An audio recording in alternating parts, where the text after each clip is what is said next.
Alright guys, what's going on? Welcome to today's video. As you guys can see, we are doing a deadlift tutorial video today. We're going to do a complete breakdown of both sumo deadlifts and conventional deadlifts. So you guys really loved the squat tutorial video that I did previously, and I think so many people have just been asking about the compound movements, how to do them. There's so many different moving parts. It's confusing, it's difficult to master, so I just wanted to make sure you guys got like a breakdown with all of the steps and cues that have worked for me and that have worked for many, many other successful compound lifters.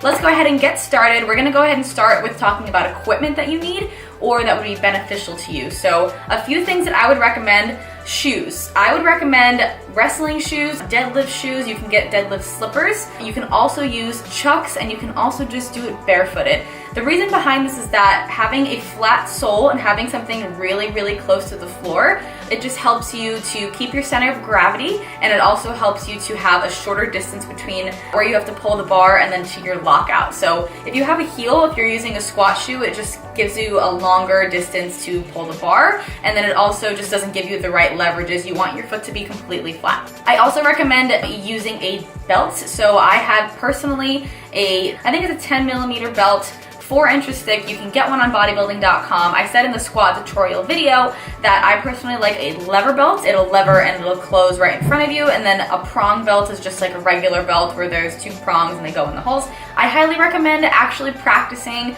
your form without a belt for the start. It does help you brace your core against it, because when you're doing compound lifts, you have to brace your core, right? You have to make sure that your intra-abdominal pressure is tight so your body stays neutral, your spine stays neutral, and having a belt just reminds your body to push out against something. So you're actually supposed to like push out that way. You're not supposed to breathe in. When you're breathing, you're not supposed to breathe in like and suck your stomach in. You're supposed to push it out. So having something against your stomach right here is actually going to help you remember to do that properly. I recommend getting a belt, practicing without a belt for a while, but it does help you with those heavier lifts. Another piece of equipment that I do recommend getting, if you guys aren't powerlifting and you're not focusing on powerlifting, you're not ever going to compete in powerlifting, you can get some Versa grips or some regular straps. You can get these both on bodybuilding.com. But what these do essentially is that you would wrap it around like so. You would wrap it around your wrist like this, and then this piece would go right where your hand is, and then you would make it tight on your wrist, and then the bar would go essentially right between this thing and the bar. So you would wrap it around the bar like this, and then the bar would be right here. That would be where it would take your grip out of it, so it actually makes the deadlift easier. But it is beneficial if you guys are just focusing on muscle building. But if you are powerlifting, I recommend just getting some shock or something like that. If you're struggling with your grip, I wouldn't recommend using straps, only because you cannot use them in competition, and it does help to practice your grip strength. Alright, so let's go ahead and get into the setup. So what you're going to do to get set up for a sumo deadlift, you're going to focus on first your foot placement and your hand placement. Foot placement for a sumo deadlift, you're actually going to be putting your feet out wide. The width and how wide you actually go is going to depend on you, how comfortable you feel.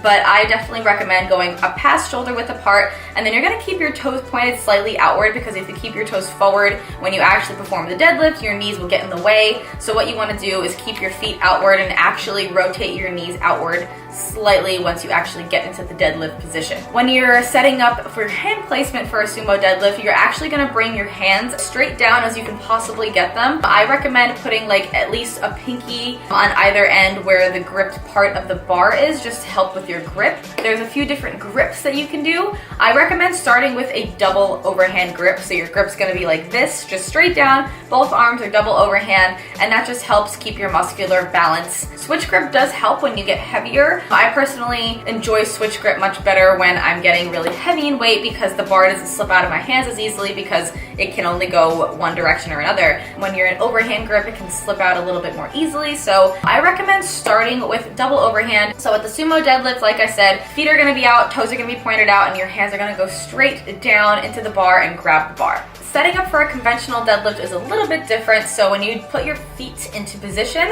so you're gonna do slightly out from shoulder width apart, but not that far apart. A lot of the people that I've watched other videos for deadlift tutorials, they say that if you put your feet in the position where you feel like you would do a vertical jump, so if you're pretending to do a jump straight up, like a squat jump, the position that your feet are in is usually where you're most powerful, and it's usually just shoulder width apart, and then your toes are gonna be pointed forward, in the forward direction. For a conventional deadlift, that's how you're gonna set up your feet. And then when it comes to your hands, you're gonna put your hands just right outside of your shins, as close as you can get them, because that's gonna keep your body as tight and compact as possible. Execution of the two lifts. Once you get your hands and feet into position, something that really helps me as a good cue is to put your hips back into a position where your shoulders are in line with the bar. You want your shoulders to be right directly in line with it, because you want the bar to come up in a straight line, as straight of a line as possible. So if you kind of go over the bar and you grab it in sumo, you are bending over slightly. So what you're gonna wanna do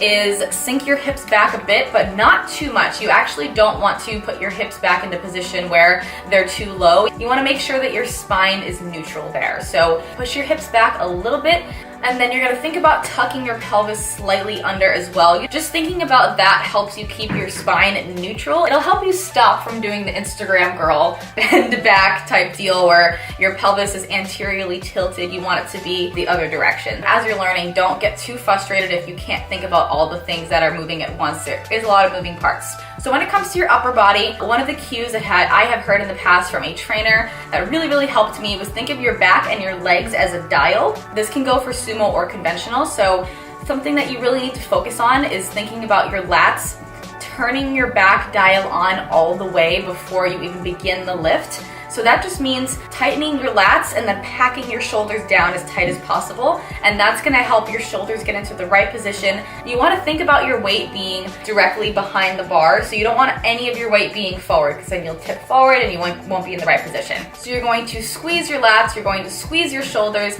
you're going to pack those shoulders, and you're going to feel tension in your glutes and hamstrings.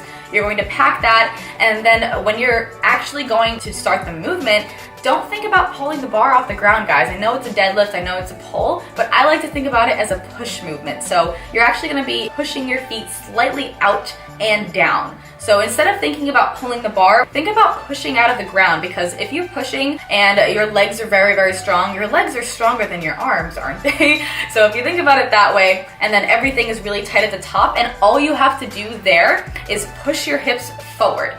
So you're gonna squeeze your glutes, push your hips forward, and the bar will just fly up with you. All of the same cues in the sumo deadlift do apply to the conventional deadlift, but instead of pushing your feet out, you're just gonna think about pushing your feet down and into the floor, because your toes are straight, right? So push your feet down and into the floor. Make sure that back dial is completely turned on, and then turn the leg dial on slowly as you come up. So make sure everything is tight. Your breathing is going to be focused on making sure that your intra-abdominal pressure is pushing out on your belt, or just pushing out in general. Some people start their breath at the top of the movement. I like to actually start my breath once I'm all set up into position right before I start the lift. Make sure before you start the lift, you take a deep breath and pack everything, get into position, and then all you have to do is push down, the bar comes up with you, push your hips forward, and you've completed the deadlift.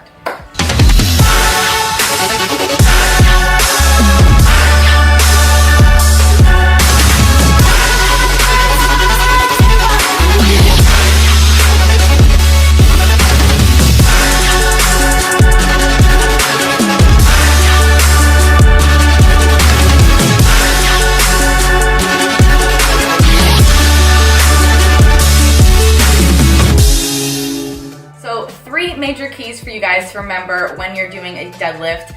Number one, be patient. This is the biggest thing that has changed my life when it comes to deadlifting. Be patient when it comes to moving up in weight, but actually be patient with the rep itself. So not every single rep is gonna fly up off the ground. And then if you just think about being patient and being technical, it's gonna actually come better, and it's going to feel better for you, and it's gonna be much more safe actually as well, to make sure that you're being patient while performing the lift the right way. Major key number two, do not just force the weight off the ground, guys. It's gonna cause for bad form, and if you can pull the weight off the ground with good form and you can do heavy weight, that is far more impressive than if you can do heavy weight and you look like you're going to break your back, to be completely honest, especially on YouTube. If you're recording any lifts and putting them on the internet, there are many people that will comment and be like, you're gonna break your backs. Either way, just make sure that you're being patient with the lift, and you're also making sure that you're not just forcing and pulling the bar off the ground. I think a major key for me for number 2, when you're not forcing the bar off the ground, you're also going to not be pulling off the ground, you're going to be pushing. And then the third major key, be intentional and make sure that you're technical with every single lift and you're intending to do all of the right things during every single rep. Not just for your set, you're not just going to be going up and down and not focusing on it. Be intentional, guys. Make sure that you're focusing and make sure that you're doing everything right, because it's going to feel better, it's going to give you more longevity in your lifting career, and you're actually going to be able to lift more weight and therefore build more muscle when you're doing it the right way. So I hope you guys enjoyed this deadlift tutorial video. If you guys have any more tips, or if you think that there's anything that I missed, make sure you guys comment below in the comment section, because there will be some people reading the comment section looking for answers if there's anything that I personally missed. But either way, make sure you guys are smashing the like button down below. That'll just help more people be able to watch the deadlift tutorial video. And if you've ever been a beginner in the gym, you know how hard it is and how much you would love to have watched this before you even started lifting. So make sure you guys smash that like button, make sure you guys comment below, subscribe, and I'll catch you guys in the next video.